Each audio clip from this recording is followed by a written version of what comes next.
Praise the Lord and welcome to our She Chooses Joy Part 2. We are very glad that you are joining us today. And with me is the amazing panel that did such a great time a few weeks ago that we brought them back due to the very many questions that you had. And of course, it's always a treat for me to see them. So let me introduce you to them right now. Mayra Hernandez, Jenny Warin, and Angelica Alvarez. So, ladies, welcome. We are very glad that you made the time today to join us for She. We had a few questions about grief, because as you know, right now we are all living in a time of grief. But I'm so glad that we are here in trusted hands, not only professional, but also spiritual. So, Mayra, we're going to start with you. Can you please elaborate a little bit more on when does grief turn into something more serious? Praise the Lord, all of my ladies. It's such a privilege to be here once more.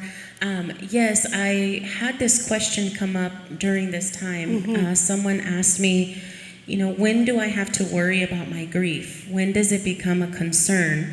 And I think that's such a powerful and important question to discuss, because grief is normal. All of us are going to suffer grief at some point. But when do I have to worry about it? When does it become an issue? And one of the things that it's very important to differentiate is that grief, you're going to process very difficult emotions. You're going to feel the pain. You're going to feel the hurt. You're going to miss the person, or you're going to worry. But grief can turn into depression, or can turn into something more concerning when you start to lose normal functioning. So what this looks like is a person can't function in their day-to-day life. They can't get themselves to go to work. They can't get themselves to go to school. They're either eating nothing at all or too little, or they're overeating what's generally normal to their intake.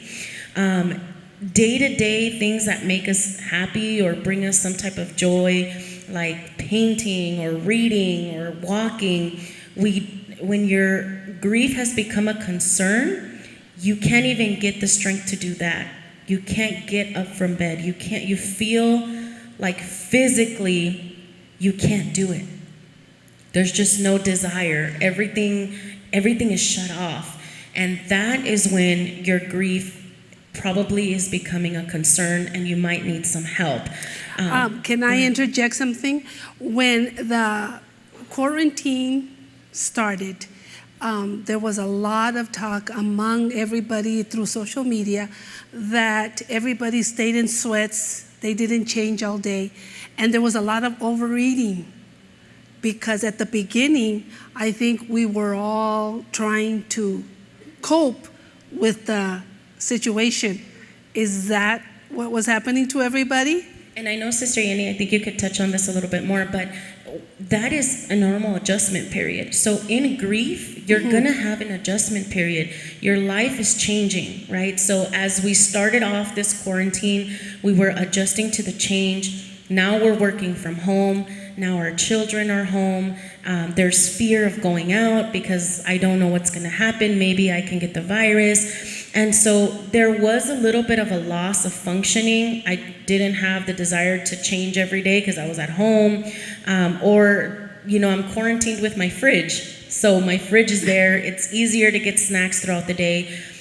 But that's not so concerning if you were able to adjust, and then kind of life went back to normal, whatever you would call normal. Like, I'm getting dressed for work now, I'm doing my hair. You were able to adjust. I don't know if you want to add a little bit to that. Yeah, when it becomes concerning, there's always this question of time frame. By a third month, if I don't have function, is that concerning versus 6 months or 8 months? So before, in the DSM, which is like the Bible for diagnosing, it was said that there was complicated grief. That meant that by the year, if the person is unable to do their daily functions, then it becomes concerning, but that was taken off. So that's no longer in the DSM. So there's no perfect timeline per se. But when a person loses, for example, someone, at the beginning, it's chaos. Yes, I can It's imagine. chaos. So you're gonna see, I don't wanna eat or I'm overeating. You're gonna see, I don't wanna get up from bed. You're gonna see, I don't wanna dress. And that is normal, right? But if you start seeing down the months, where it's like my daily functional ability is being really compromised because of the grief, we're talking about maybe that's when you need to look for help. The good thing is that you don't have to figure it out by yourself. If you're finding yourself like, okay, I think I need some help, then look for the help. And then a person who is trained can tell you, okay, this is normal, and maybe we need to work on these other areas. Okay. And what other types of grief are there? Because there's a lot of types of grief. Yes, and I think we touched a little bit on this during our first part, but I think we missed a little bit giving a specific definition and kind Okay. of providing that difference. So I wanted to make sure to bring a little bit more psychoeducation to this part. And so if you look through psychology today, there's some psychologists that have given us a more broad definition to grief. So it's not just someone died. And I Yeah. want to read this. So grief is the acute pain that accompanies loss because it is a reflection of what we love. It can feel all-encompassing. And I really like this definition because it's talking about all types of loss. Yes. You know, loss of employment, loss of health, loss of even a divorce is loss. That's grief. That's a death. That's a death. Separation from children. When children leave the home, not because they got married and they moved on, but they left out of rebelliousness or they left in bad terms, that's loss. And so this definition really gives us the ability to process all loss and understand that it's all encompassing. Grief can take control of every part of my life. Wow. My emotions, my day-to-day living, my relationships. It can impact and affect everything that surrounds me because it's all encompassing. And that's, I think, where we need to have that ability to self-analyze and say, where am I in my grief? And is it becoming something that's concerning? Okay. Now, what are the steps to grief? So there are 5 stages of grief. Okay. And it's important to note that these 5 stages of grief really impact people very differently. So not every single individual is going to go through every single stage of grief. And these stages are not, I'm going to go through 1, 2, 3, and 4. It doesn't work in a linear way. No. You're going to process these different stages of grief, and sometimes you may hit one and then you revisit another. And so it's important to understand these stages. The very first stage is denial and isolation. This is where we go into a defense mechanism. Something really bad happened to me, and my brain cannot process this. Wow. It's too difficult. And so I get into a situation of, this can't be happening to me. Why is this happening to me? Because it's too much. It's really painful. Then there's anger. This could be anger towards ourselves or anger towards others. So for example, let's say someone is very ill and we know it's terminal. We can become angry with that person and say, why didn't they seek help sooner? Why didn't they take care better self? Why? Because of their inability to take care of themselves, now we're going to lose them. Or anger towards myself. I should have done something more. I should have intervened. I should have stepped in. And so we process this anger, and this can really get out of control. We also have the bargaining stage, where we really try to retract time and try to figure out a solution to change it. If only I would have. Oh, If only they would have. And we try to figure out, is there a possible way to change this, even though there isn't? We have the 4th stage, which is depression, and then the final stage, which is acceptance. And the thing about acceptance is that there's calm. So it doesn't mean the pain is gone. no. It just means that I've processed it, I've come to accept what's happening, and now there's calm. There's a reflection of, what do I do now? This is my way of life from now on. This is my way of life. So how do I make changes to adjust? How do I survive without this person, without my spouse? How do I survive with a changing career? This is the adjustment period, and this is where you have the ability to now sit down and plan. Now, we said that grief is complicated, and it is, because you could reach this stage of acceptance, and now you're coming to terms, and then all of a sudden the anger comes back. And so again, the grief is not linear. It goes and it varies through these stages, and people go through these very differently. Good information. Jenny, you said last time, and quote is amazing, God cares more about your character than your comfort. Please elaborate. Right, so when we look at the scripture, God doesn't save people from pain necessarily, but He is with people in the midst of their pain. When I say, in which, by the way, I heard this from someone, when God cares more about your character than your comfort, we can see it in Jesus. Yes. He was, at the beginning of the ministry, people would look up to Him and would be like, what are you going to say?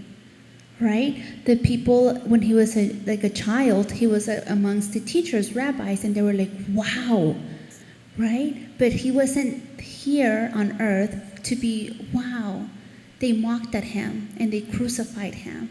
So when we look at our lives, and when we look at people throughout Scripture, God is constantly like bringing things out that perhaps we didn't even know that we had. I read once a quote, and I loved it. It's like, people are like tea bags. You have to drop them in hot water to see how strong they are.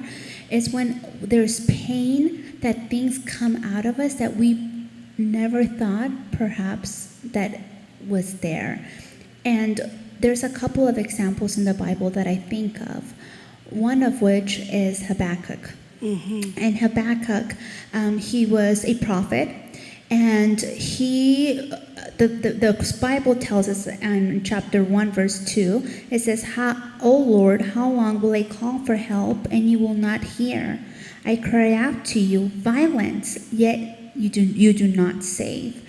So there's like a couple of things that about this scripture, that there are ideas that Habakkuk had regarding God.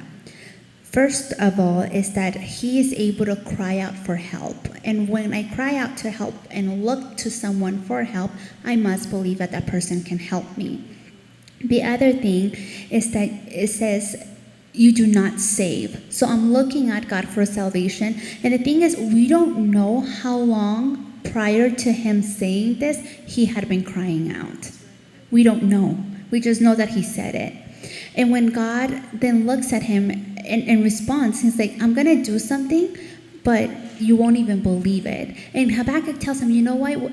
The reason why I'm crying out for help is because I'm seeing things in my community. I'm seeing things that are recurring. And one of which is like, there's no salvation, first of all. Second of all, justice is never upheld. Third of all, the law is ineffective. And fourth, justice becomes perverted. Wow. And God, I'm telling you, this is what I'm seeing. And what are you doing about it? Then God responds, and he tells, I'm going to tell you, but you're not going to believe it. And what I'm actually going to do is that I'm going to bring people that are worse, that are corrupt, that justice comes from within themselves, that they are feared, that they take stuff that is not even theirs, and that's who I'm going to use for justice. And Habakkuk is like, what? What? How dare you? How dare you? Why are you doing this? And he said it so eloquently. And it's almost a sense for me when I read it. It's kind of like manipulative. But God, your eyes are so too pure to approve of evil. Why? And you cannot look favorably on wickedness. Why then do you look favorably on who acts treacherously? Why are you silent when the wicked, which is the Babylonians' oppressors, destroyed those more righteous than they? And then Habakkuk does something. He goes up and on top and is like on the watchtower. He said, I'm just going to wait here until God responds. Again, how much time passed between that? We don't know. We don't know. And then God answers, right? But then Habakkuk, I was listening to this, and it was something that I heard from a preacher. Was like he waited until he waited and he stayed silent. Then God answered. And he's like, you think I'm not seeing. You think I'm not hearing. Oh, But I am. And it's going to come, but it's not going to come according to your time frame. And he's like, woe. Then he goes into woes. Then he talks specifically. He's like, woe are those who increase that which is not his, obtain wicked gain for his house, builds a city with bloodshed, and establishes a town by violence. I'm not going to do anything. I am going to stand up. And chapter 3 comes along. And in chapter 3, it talks about how God stands up and he's a warrior, and then he's going to come and rescue. It's very poetic. And it's like detail. So when we talk to God about our pain, and when we feel like God is like answering us, it's details. And you know, the famous verse towards the end of the chapter is like, though the fig tree, right? And then it continues. But before that verse, Habakkuk is saying, I'm trembling yes. because of what's going to happen to them. So, and things switch in him. The injustice that he saw, God didn't say, why are you asking me why? Why are you questioning my plan for you? He's not. He's allowing Habakkuk to come before him and process that. So what do I do with grief? We process it before the throne of mercy, right? In the book of Hebrews, it talks about that. It's like God says, come before me because I know what it is to be a human. I know what it is for people to talk about me. I know what injustice is. Like, come to me. The other example that I see is in the book of Job. Now, Job, as we know, experienced a lot of loss in various degrees. So the death of his children, his wealth, his status in his community, and those who were supposed to be his friends. The Bible tells us that for the first 7 days and nights, his friends came and they were quiet. And they actually, when they saw him from afar, they cried and they tore their clothing. And after 7 days, something happens within the friends that we don't really know what it is, but they start trying to find an explanation of why Job was suffering. And he said, you know why you're suffering, Job? It's because you sowed something, and this is the result of it. And you know why your children died? It's because of the fact that they sinned against the Lord. That's why your children died. That's like kicking you when you're down. Oh my gosh, yes. And Job goes back and forth. It's Hebrew poetry, go back and forth of what that is. But the one that I really want to focus on is on chapter 9, where Job is saying, who can challenge God? Who can challenge him? Who can take him to court? Who can ask him, what are you doing? You're not even letting me catch my breath. You're filling me with bitterness, and I can't do anything about it. Then he says, you know how I feel? That when he kills suddenly, and he mocks, which is laughs, at the despair or death of the innocent. God doesn't care about me. It doesn't matter if I'm just or wicked. It doesn't matter nothing, because at the end he's going to do whatever he wants, and I have nothing. That, in a sense, is a bully. God is a bully. And he said, I wish there was a referee between him and I so that somebody can stop, can put him like stop doing this. But at the end of the book of Job, on chapter 42, I believe, 7, or 41:7, it talks about how God responds. Well, before that, God responds, but at the end, he responds to the friends. He's like, I'm really upset with you because you didn't speak the right thing about me.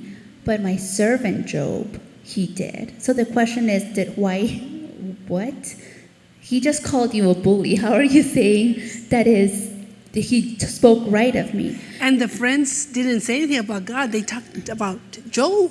About Job, and they were saying too that God was just, and Yes. because God is just, then He wouldn't do anything without a cause. So because God, He wouldn't do anything for a cause, therefore Job, you had to do something. It was cause and effect, and God comes in and is like, it doesn't work that way. No. It doesn't. And one of the commentaries that I heard is that God approves when we go to Him. Yes. And we really genuinely tell Him, this is how I'm feeling. I feel for Job was, you're a bully. That's how I feel. You do not care about the pain of the innocent because I'm in it. So when we talk about grief and loss, it is going to be an emotional roller coaster. It's going to be and then all types of grief is not the same because I can't compare losing my only child as losing a job. The grief is different. And so we can't compare it, but we are saying that there's various types of griefs. And then there's different people that take grief differently too. You know, I know somebody who they lost a dog, and they were grieving. And like I've lost a dog, and I was amazed at the depth of their grieving. But I think it's important to understand that for them, that dog was everything, was like a child. So it was a very different loss. And I think that it's important that we don't judge, oh, look it, they're so exagerados. Grief is grief to whoever is going through it. Yes, and I was listening to a TED Talk this morning on grief, and it was very powerful because there's a widow who lost her husband to cancer, and she was saying that during that time, a lot of people would approach her, and you know, we always get those weird comments, right? Yes. Like people don't know what to tell you when you're grieving or hurting, and they feel like they have to say something. So she said that people would tell her, oh, don't worry, you know, God's going to send you another husband, or, you know, it was God's purpose for him to pass away. He's in a better place. You're going to be fine. Or, you know, she said that it even got to a point that some people were telling her, like, when are you going to get over it? And so she said, you know, I realized in that moment that people do that, one, because they don't have knowledge, so no one has informed them how grief really works, and two, because they don't want to be uncomfortable. Yes. They don't want to feel that pain. They don't want to sit through hearing you express how this has affected you, how this is an adjustment period. And so it's easier to brush it off and say, it's God's will. Yeah, but you're not dealing with it. Or try to fix it. And Can't so fix grief. you can't No. fix grief, and no one moves on. We move forward with life. We figure out how life is going to be different after this loss. And I think that's important to understand, because people are going to approach us when they're grieving, and we need to know how to be there for them, how to hear their perspective without having to fix it or give them words. There are no words. Or explanations. It's because this. There's no explanations, especially when you're going through something. I think the best thing to do is just be a support and pray for them a lot. And also adding that everyone responds different. I Yes. mean, thinking about that everyone now is at home and we have family and children, everyone takes everything in a very different way. And sometimes it's very difficult for the family to be in one page. Like, so we have to be kind, like we were talking about. Like you said last time. Yeah. To be kind. To be kind is difficult. It's very difficult. And sometimes when you have this type of conflict at home that you don't know how to solve it, but you know that is somebody in the house, it could be a child, it could be a young adolescent, it could be your husband, it could be you that generate this conflict, and you don't know how to resolve it. You don't know. So every time that I think about that is how do you resolve it? To be kind and to find this space that you do not have to, how do you say, front? Like a safe place where you can be Yes, honest. so you don't have to confront that person, but instead you look that space that is safe for everyone. So you're saying that when you have to confront something or face conflict at home, we all need to find a safe place where we could regroup. Exactly. And for instance, for me, it's breathing. So I have to breathe. Breathing. Yes. Okay. For some, maybe that doesn't work. And you have to find that place that is safe, so you also look for that safe for the family as well. I mean, in this case, I know that we're talking about grief, but it could be anything that is happening at home, right? Well, right now it's grief because everybody's been home. So the nerves are frayed, because everybody's together. And like you said something very important, everybody handles it differently. And children handle their feelings with behavior. Yes. With behavior. So, And some, I have 3 children, and they do respond very differently. So one is very calm, the other one is just have a lot of energy, so can disrupt everything that you are doing at home.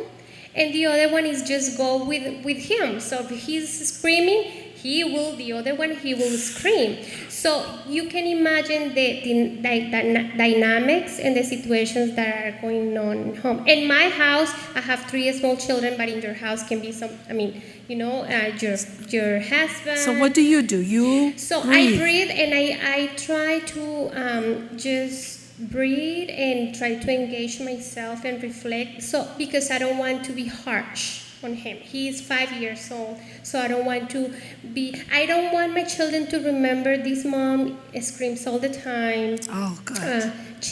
And the reason that this has been very important for me is because I work with a lot of women, and when we talk about, how was our childhood, many of them, they said, I remember my mom all the time sick. I remember my mom all the time screaming. And when we were sharing that stuck in my heart. I said, and every time that I'm very I don't know, but that Oh my statement goodness. is just, how do you want your children to remember you? I'm like, okay, no, I don't want to scream. Maybe this is not the way that I have to talk to him or communicate with him.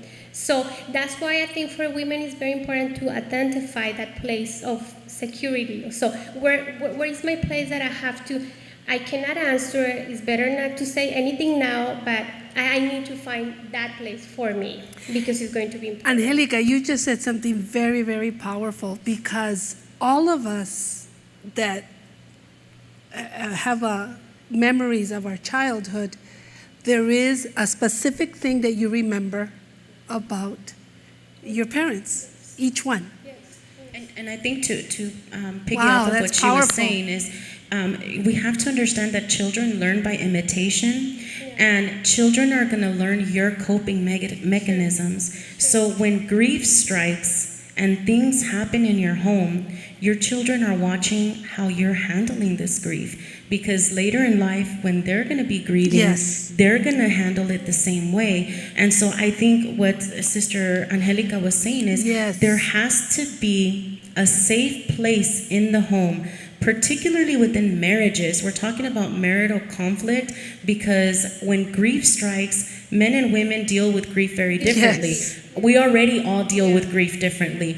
But for example, let's say, a husband lost his job, and he might feel shame, he might feel guilt, and that might bring him to shut down and not want to discuss the emotions.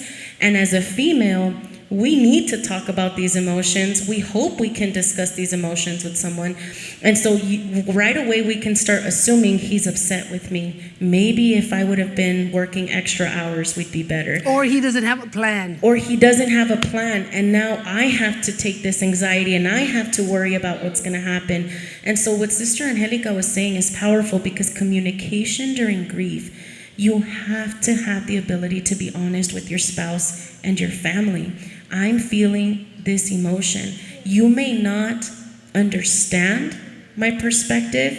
You may have a completely different idea, and Oh, awesome. this grief might affect you differently, but this is what's going on in my mind, and this is what's happening. That ability to communicate allows grief to be processed. because you need to process the grief. And I just want to add something. For some people, it's very difficult to Awesome. express their feelings. And people maybe that grew in other countries or maybe have family that they are from other countries, we have been taught that no feelings, like put your feelings under the table, okay, don't feel. So when we are adults, sometimes for some people it's very hard to really think about how I am feeling. What is the name of this feeling? I am sad, frustrated. Sometimes we don't know. So it's okay to say, I don't know. I have these emotional things in my heart. Wow. I don't know, but please give me time. Give me time. But just to say that, I think it gives you to the other person comfortable. How do you say? Like Yeah. calmness, and the person start thinking about, oh, okay, I see what he or she is going through. Okay, there's a lot right here, and I'm trying to process it because you are so right. All three of you, but especially right now, that in a lot of countries, or even here, there's a lot of families who do not talk.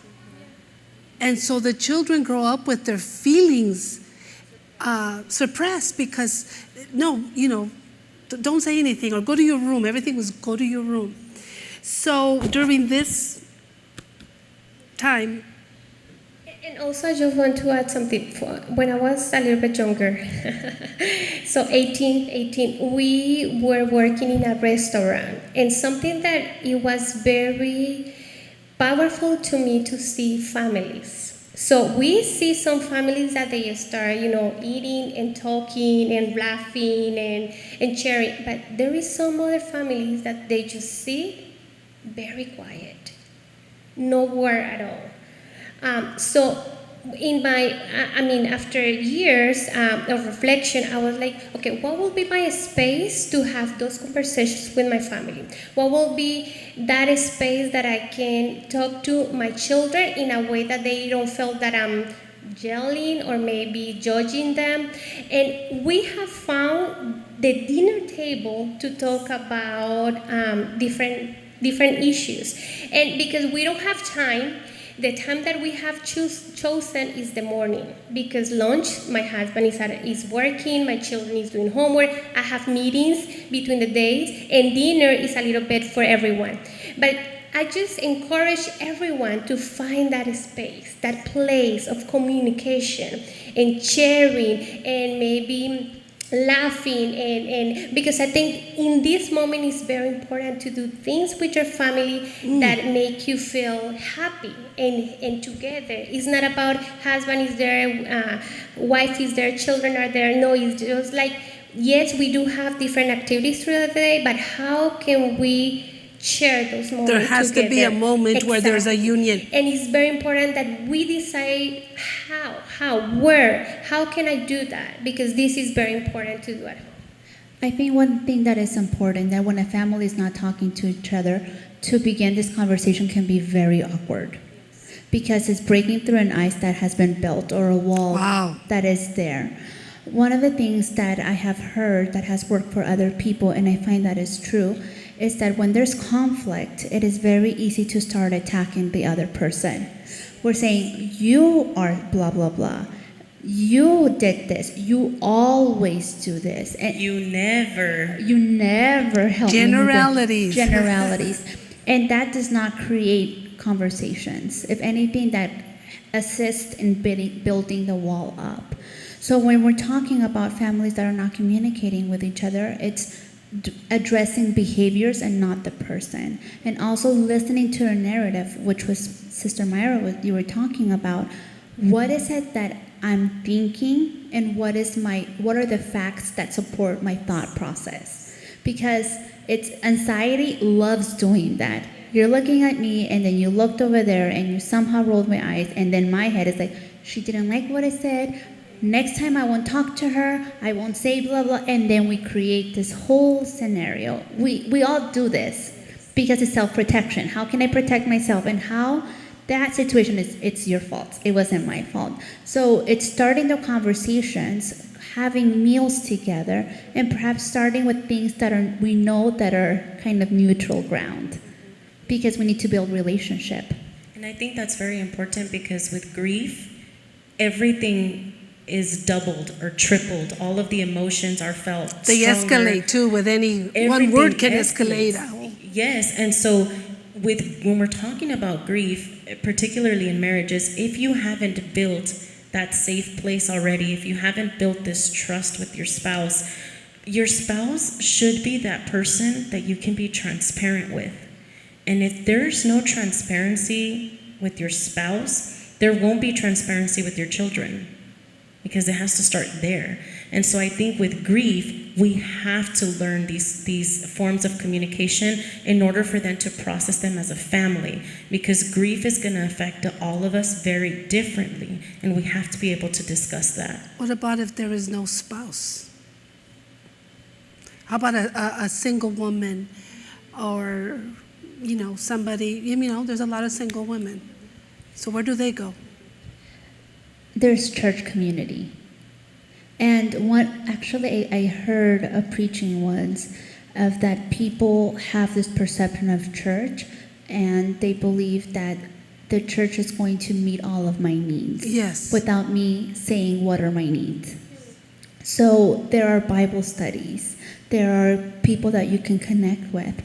But I have to decide, what do I want to do with this? A lot of my frustration as a social worker comes with people that need help and not willing to utilize the help. Because I can't help someone who doesn't want to help themselves. So if I'm sitting down, I'm like, I don't have anybody, what can I do? Who can I contact? And I believe that the first place to start is connecting to a Bible study and really opening up and saying, it takes courage to be vulnerable.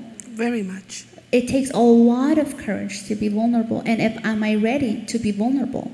Am I ready to let somebody in? Am I ready to show my pain? Am I ready to show God my pain? Because we know that God knows, but it's very interesting that He wants us to tell Him. He wants us to let Him know how we're feeling, what are the circumstances, and everything that surrounds it.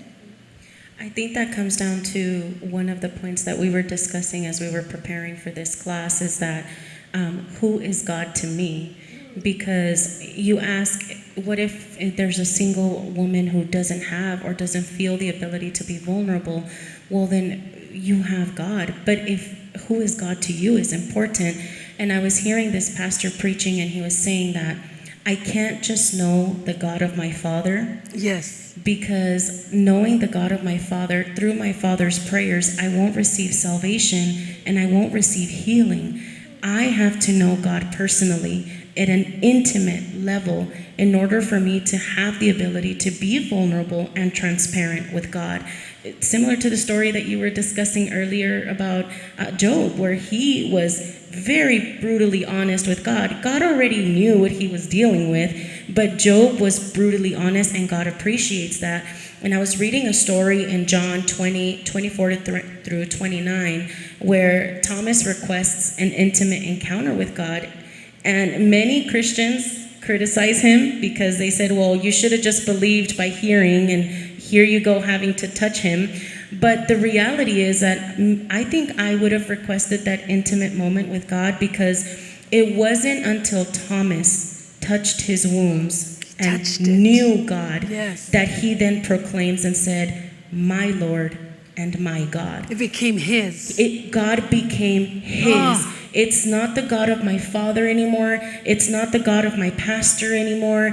He's my God. And now that he's my God, I can come down and talk to God about what I'm really feeling, what's really happening. I may not understand, but he has just turned into my God, and that is very important. And a lot of people have such a wrong impression of who God is because of judgments and maybe even parents, without meaning to, have presented this judgmental God. And I think that is powerful. You need to get to know God through your eyes, your experiences. Angelica, something you said the other day, or I heard you say, synchronizing the family. Yes, and that's, like I mentioned, that this is very difficult. But if we see what is happening now, we see how people are synchronized. And if we go to the Torre de Babel, Tower of Babel. we see how people were synchronized. Can you imagine how powerful will be families if we are synchronized?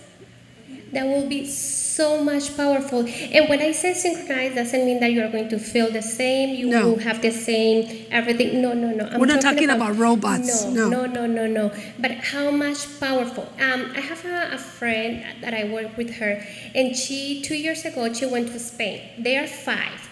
But to go to Spain or to travel around Europe, the cost of the trip was going to be like $20,000. That's a lot of money.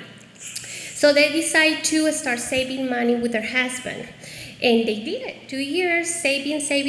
They went and they came back. And she said, you know what was the most fulfilling thing that I felt is that my husband and I, and with our family, can do whatever we want. Wow. They had a purpose. They have a purpose. And they say, now we feel that we can do so. And we know we have a lot of goals and things that we want to accomplish as a family. They didn't experiment this before, but after she went and they were able to see that $20,000 they were able to save, they said, we can do more. So this is what I'm talking about when we're talking about like synchronized, like to be in the same page. So it's hard, it is, but I think it's possible. Very much. And I think with some direction and talking, any family can do whatever they set their minds to. Jenny. Addressing the elephant in the room. Go ahead. Yes, and having purpose. We can't heal from something that we're not willing to talk about. So it goes back to the communication. And there's so many, I am amazed at how many families do not talk. You know, I'm very talkative, of course, I'm an extrovert, so I talk to my children a lot. So they grew up in a home where everything was discussed. And now, if one of them has a headache, we all know because we have a little network now. But that's what they're used to. That was their childhood thing. We all discuss everything. Sometimes it's good and sometimes it's not, but it seems to work for us. Jenny, you were going to say something. So one of the things, I consider more of myself an introverted person. And it's very challenging for me to express my emotions. Okay. I'm a shy person by nature. So a lot of things, it's out of my comfort zone. It's really out of my comfort zone. Are you that way with God? And with God, because of my experiences, there are times where I tell God, there was many, many years ago, I told God, I wish you didn't know how I was feeling, but I know I can't hide it from you. I can't. And I know that you know what is going on, but I don't want to talk to you right now. And I started talking to him not about my feelings, but my process before I could even express my feelings. Oh. And I was telling him, like, what are you doing like this and blah, blah, blah, blah, blah. So, and with me, when I go through something that is very difficult, I have people that I know that I can trust. And for me, it is easier to open up to somebody who does not know anything around me. Yes. Than it is to open up to somebody that knows my context. So for everybody, opening up and discussing and sharing, it's different. And that's going to reflect in our relationship with God. And the grief and the loss and wanting to talk about, sometimes you just don't because it's more painful. Or write it. So I do. I write, I tell God, and then sometimes I look back and I was like, oh, I had forgotten about that. I had forgotten that this was like such a big deal for me at a time. But that's relationship with God. And that's the grief. Like grief comes and takes what was normal to us, a loved one, a job, a career, a pandemic, and comes and just rips it off, and then we're just left like, okay, what do I do from now? From moving forward, what do I do? And this is what we're talking about. That there's no right way. There's some people that I remember it was one of my patients a long time ago that she shared with me that her son died. And at the funeral, she didn't cry. And her sister came to her and told her, how dare you not cry? Aren't you sad? So she looked at her sister and told her, how dare you tell me what I'm feeling? So if you're not crying, it doesn't mean that you're not grieving properly. And if your loved one, I have also had families that a loved one has died and they don't feel pain because it's like this person is no longer suffering. So it doesn't mean There wasn't love. there wasn't love. So it's not like clear cut. It's not that way. It's not clear cut. Well, ladies, on that note, we are going to end. And before we do, last time there was a powerful presence of God like there is right now. We could feel God's presence so beautifully. And we have the privilege that Mimi Hernandez and some of our amazing worship team is going to lead us into a moment of worship. But before we do, last thought to our audience, please. We want you to know that if you are going through grief, whatever that looks like for you, that there's no right or wrong way, that God can meet you where you are and He will sit with you. And if you feel that God is not listening to you, or if you feel like, you know what, I'm trying to get close to God and I'm trying to feel His presence and I haven't, and I just don't know what to do anymore, I encourage you to live by faith. The book of Habakkuk says that the righteous will live by faith. And faith is you choosing to take this to God. And sometimes it's not even an emotion. It's just you choosing to take this to God and to talk about it. And if you feel that you have no one else that you can share that with you, I encourage you to connect with the church, because we're unable to help those who are not willing to ask for help. I would like to end my final statement with the thought that grief can also be a blessing, because I think that's a hard statement to believe when we're in grief. We just feel the pain and the situations. And so I want to talk to you ladies and be very transparent. I am currently going through grief, and so I can connect with those who are grieving right now. Maybe you're watching us and you've just been wanting to tell someone, you've been wanting to reach out, but you've been afraid or you are not sure how to reach out. This Mother's Day for me was one of the hardest Mother's Days. For those who don't know, I miscarried last year, a couple of weeks before Mother's Day. I was pregnant with twins. And this Mother's Day, I felt completely broken. A brokenness that I can't even, there's no words to explain. I felt like my body was lifeless that day. It was really hard for me to even maintain my own weight to stand. And before even the service began, before worship even began, I was already speaking in tongues. I was very sensitive to the Spirit of God that day. And in that moment, what I felt was God come and embrace me.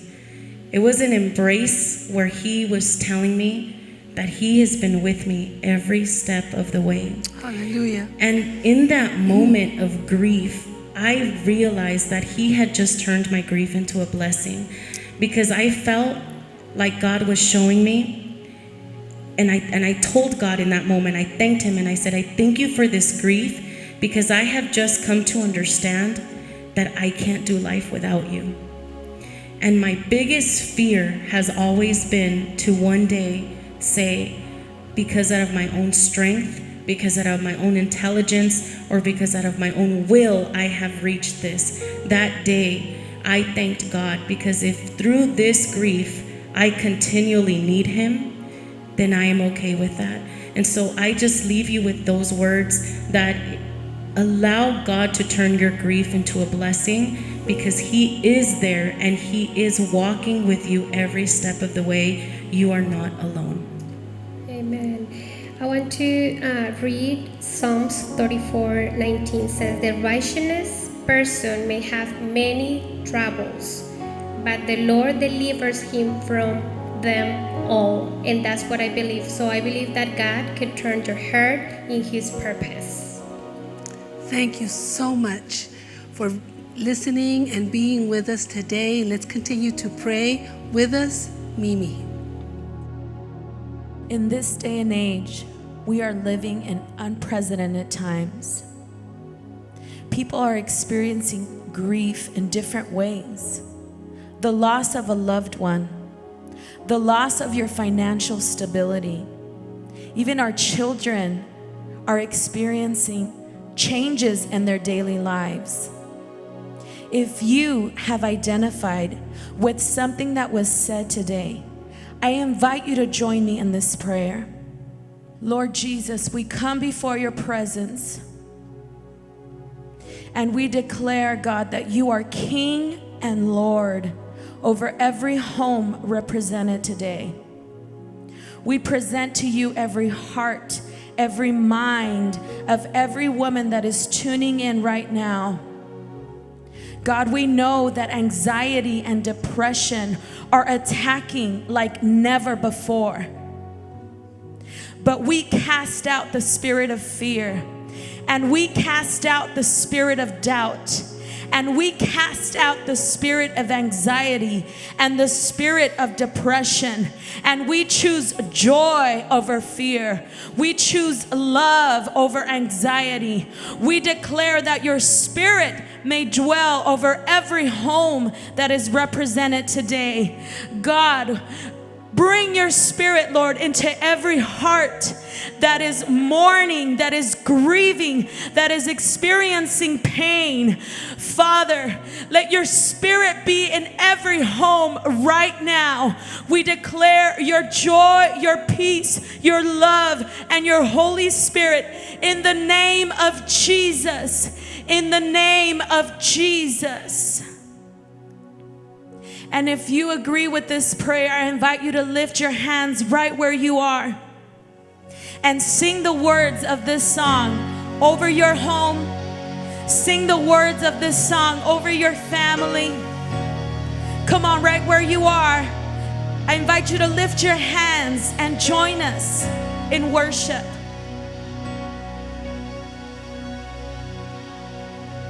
I have this confidence because I've seen the faithfulness of God, the still inside the storm, the promise of the shore. I trust the power of your word, enough to seek your kingdom first. Beyond the barren place, beyond the ocean waves.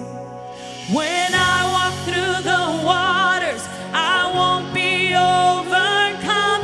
When I go through the rivers, I will not be drowned. My God will make a way, so I am not afraid. When I am in the fire, I will not feel the flame. I'll stand before the giant, declaring victory. My God will make a way, so I am not afraid. Every voice, join us. You keep the promises you made. Yes, you do, God. There isn't one that is delayed, so I will not lose heart. Here I will lift my arms and start to sing into the night. My praise will cause the sun to rise. Declare the battle won. Declare that it is done.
declaring victory.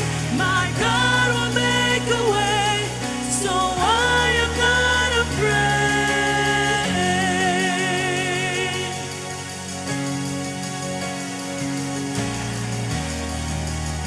Come on, help us declare, my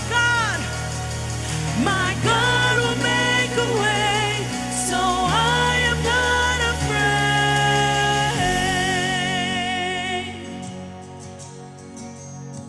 Oh God, we declare peace over every situation, over every circumstance. We declare your love. We declare your peace over our minds, over our hearts, because there's no room for fear. There's no room for doubt. All anxiety has to flee. All depression has to flee. There's only room for your spirit, God. There's only room for your love, for your peace, for your joy. Oh, we declare it. Before me, behind me, always beside me. No shadow, no valley where you won't find me. No, I am not afraid. Before me, behind me, always beside me. No shadow, no valley where you won't find me. No, I am not afraid. Come on, I invite you to declare it. Behind me, always beside me. No shadow, no valley where you won't find me. No, I am not afraid. No, I am not afraid. This is why when I walk through the waters, I won't be overcome. When I go through the rivers, I will not be drowned. My God, He'll make a way for you. Yes, He will. When I am in the fire, I will not feel the flame. No. Stand before the giant, declaring victory. My God will make a way, so I am not afraid.